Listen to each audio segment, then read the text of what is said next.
Hey, so I want to make a really quick video with something that was pretty interesting with a carrier that I'm working with. His name's Joe. Been working with him for a minute, and I want to explain a scenario that he just lived in real time, which would be educational to you when you experience a round trip load. So what happened with Joe, to paint a picture for you, is he did a load for a broker. Broker's approved in the system, does the credit check, it's great, calls them up, and there's a load. It's a round trip load. You go from A to B, deliver, pick up at B, and then go back to A. And the load was for $825. And he agreed to $825. And he picked up the load at point A, and he took it to point B for delivery.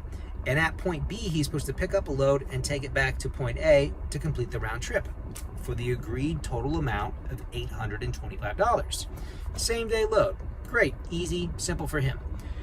When he got to point B for the first leg of the trip, the round trip, going from A to B, when he got to B, he delivered the load and they said, hey, listen, the load for you to pick up to take to point A, it's not ready yet.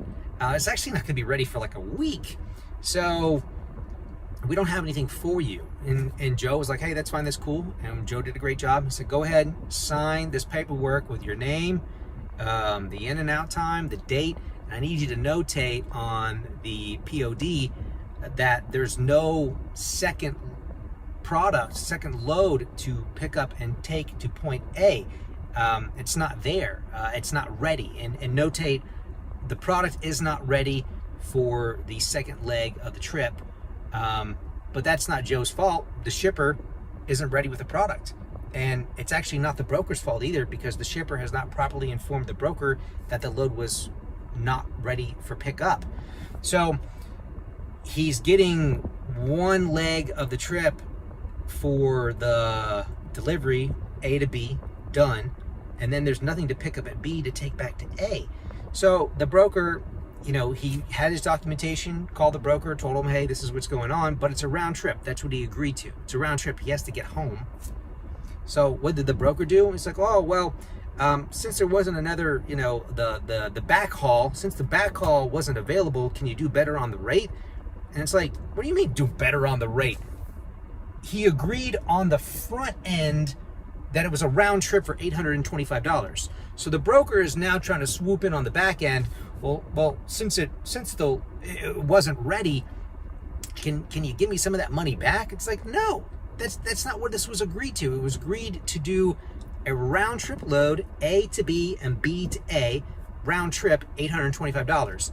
And Joe's calling me back and like saying, Paul, like, is the broker gonna try to jip me for this payment on this load?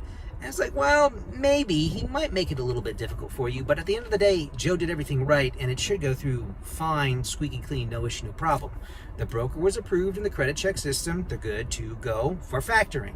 B, Joe did a badass job of notating his documentation, got the Raycon signed, $825, round trip, A to B listed on the Raycon, B to A listed on the Raycon, got to the receiver, got the paperwork signed, in and out time, date, the person contact, the foreman, the warehouse manager, their name, their phone number, and for them to write on the product was not ready to be taken back to point A. It's notated. So there is no paperwork discrepancy on the round trip. The broker could try to throw a wrench into this, maybe, but Joe has the paperwork to document that everything has been, T's have been crossed, I's have been dotted, and this should go through fine. But it blows me away that the broker took the time to call Joe back and be like, hey, well, you know, this was supposed to be a round trip here to here and then here to here. Since there's no to go back, you know, can you give me some of that money back, that $825? It's like, no. I agreed this morning to do an $825 load round trip. Just because your shipper wasn't ready, I still have to drive home. You know, I'm still going that way anyway. Just because the product's not ready, that's what we agreed on the front end. And everything was signed, everything was documented. Joe did a great job. So I just wanted to share this video with you real quick and the scenario and the situation that happened, because at the end of the day, you got to make sure your paperwork is right. And you got to make sure it's signed. And also too, especially when you're doing a round trip, it's really important that you notate this, because not all brokers will write their rate-cons in this way. You know, some brokers will just be like, you know, hey, it won't even be listed. It'll be like, okay, I need you to run a load from Atlanta, Georgia to Jacksonville, Florida, and then Jacksonville, Florida back to Atlanta, and I'll give you $2,000. And they just put $2,000 and they just put Atlanta to Jacksonville, and they don't notate the Jacksonville to Atlanta.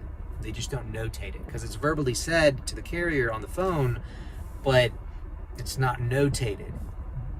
And it's really smart for you to make a habit when a broker does give you a round trip. Tell them, hey, I need you to notate in the rate con. It's there, it's visually there.